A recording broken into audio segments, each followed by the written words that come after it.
नमस्कार।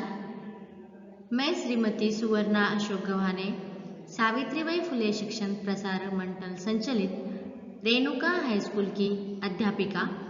आज मैं आपको कक्षा 7वीं हिंदी का फूल और कांटे यह कविता पढ़ाने वाली हूँ। यह कविता के कवि है अयोध्या सिंह उपाध्याय हरिओम।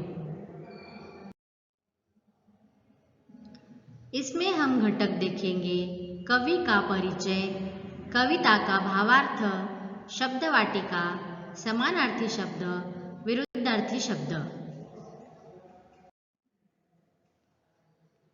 फूल और कांटे यह कविता के कवि है अयोध्या सिंह उपाध्याय हरिओम।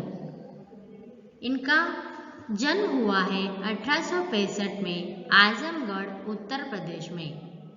इनकी मृत्यु 1947 में हुई थी। रचनाएं प्रिय प्रवास, पद्म प्रसून, वैदेही वनवास, अधखिला फूल, प्रेम कांता आदि। और इनका परिचय है अयोध्या सिंह उपाध्याय जी का खड़ी बोली की हिंदी में प्रारंभिक कवियों में मूर्धन्य स्थान है। आप हिंदी के एक आधार स्तंभ है। प्रस्तुत कविता में कवि ने यह स्पष्ट किया है कि मनुष्य विशिष्ट कुल में जन्म लेने से ही नहीं बल्कि अपने कर्मों से ही बड़ा बनता है। अब हम देखेंगे कविता। फूल और कांटे है जन्म लेते जगह में एक ही पौधा उन्हें है पालता।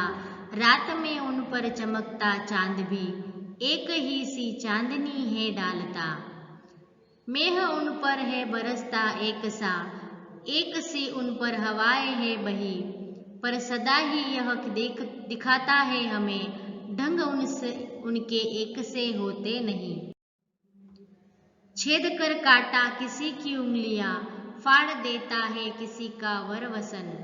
प्यार डूबी तितलियों के पर कतर, भौर का है वेद देता शामतन।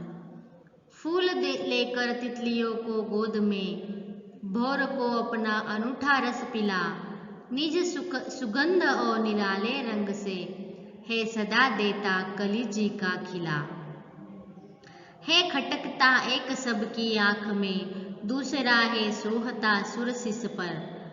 किस तरह कुल की बढ़ाई काम दे, जो किसी में हो बड़प्पन की कसर। अब हम देखेंगे कविता का सरल अर्थ। फूल और कांटे एक ही स्थान पर जन्म लेते हैं, एक ही पौधे पर वे दोनों पलते हैं। रात्रि के समय जब आकाश में चांद अपनी शीतल चांदनी फैलाता है, तब फूलों और कांटों दोनों को समान रूप से वह चांदनी मिलती है। जब बादल पृथ्वी पर बरसते हैं तो दोनों पर समान रूप से बरसते हैं। जब प्यारी हवा बहती है तब भी दोनों के ऊपर समान रूप से बहती है, परंतु एक जैसी परिस्थितियों में पलकर फूल और कांटे का स्वभाव एक जैसा न होकर एकदम भिन्न होता है।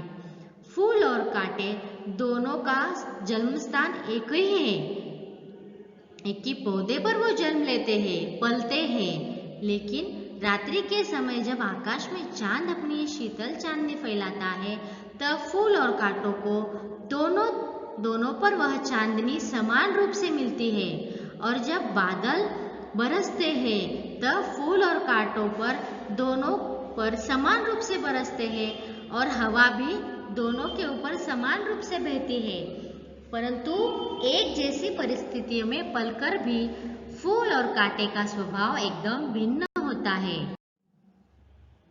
कांटा किसी की भी उंगलियों को छेदकर घायल कर देता है, किसी के सुंदर वस्त्र फाड़ देता है। जब फूलों पर आकर्षित होकर सुंदर तितलियां प्यार से फूलों के पास आती है तो कांटा उनके पंखों को काट देता है, भौरे के शरीर को छेद देता है। दूसरी ओर फूल तितलियों को प्यार से अपनी गोद में जगह देता है, भौरों को अपना रस पिलाता है।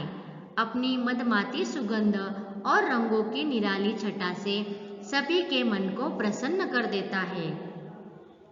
देखो, कांटा जो है उसका स्वभाव और फूलों का स्वभाव यहाँ पर वर्णन किया हुआ है।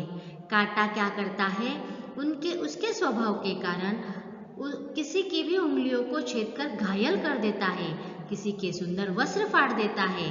पर फूल क्या करता है, आकर्षित होकर सुंदर तितलियां उस पर बैठती है, फूलों के पास आती है।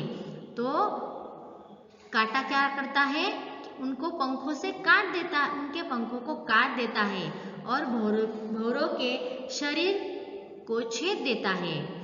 और दूसरी ओर फूल क्या करता है, तितलियों को प्यार से अपनी गोद में जगह देता है, भौरों को अपना रस पिलाता है, अपनी मदमाती सुगंध और रंगों की निराली छटा से सभी के मन को प्रसन्न कर देता है। इस तरह कांटा और फूल का भिन्न स्वभाव वर्णन इस कविता में दिया हुआ है। प्रस्तुत कविता में अपने का व्यवहार के कारण कांटा सबकी आंखों में खटकता है। कांटों का व्यवहार ऐसा होता है कि वह सबके आंखों में खटकता है, लेकिन फूल क्या करता है, फूल के व्यवहार ऐसे होते हैं जिसके कारण उसके पास तितलियां आती है, भौरों को वह अपना रस पिलाता है, उसका स्वभाव अच्छा होता है, व्यवहार अच्छा होता है, इसलिए फूलों को देवता के सिर पर चढ़ाया जाता है। उसका फूलों का स्वभाव अच्छा होने के कारण वह देवताओं के सिर पर जाता है, लेकिन कांटा सबकी आंखों में खटकता है। इसी तरह अगर हमारे जीवन में हमारे कार्य अच्छे नहीं हुए, हमारे व्यवहार अच्छे नहीं हुए, तो हम भी किसी के आंखों में खटक सकते हैं। और हमारा व्यवहार अच्छा हुआ तो हम अगर उच्च कुल में जन्म लेते हैं तो हमारा कुल अच्छा होने का, हम काम अच्छे करने से अच्छा फल मिलता है। लेकिन हम काम अगर हमारा व्यवहार अच्छा ना हो, हमारा काम अगर अच्छे नहीं हो, तो हमारा कुल उच्च होने से कुछ भी फायदा नहीं होता। प्रस्तुत कविता में कवि ने यही वर्णन किया है कि अगर हमारे कार्य अच्छे नहीं हुए तो हमारा उच्च कुल में जन्म लेना कुछ भी काम का नहीं है। हम देखेंगे इस कविता में नए शब्द आए जो है उसका वर्णन। मेह यानी बादल, वर सुंदर, वसन वस्त्र, वेदना घायल करना, भौर भंवरा, जी मन, सोहना शोभा देना, शीश सिर। हम आगे देखेंगे विरुद्धार्थी शब्द। श्याम श्वेत, सुंदर दुर्गंध, प्यार घृणा, कांटा फूल। अब देखेंगे समानार्थी शब्द। वायु हवा, नेत्र आँख, चंद्रमा चांद, पुष्प फूल।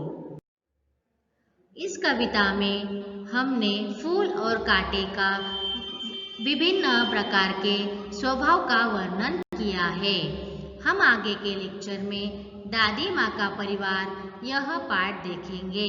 धन्यवाद।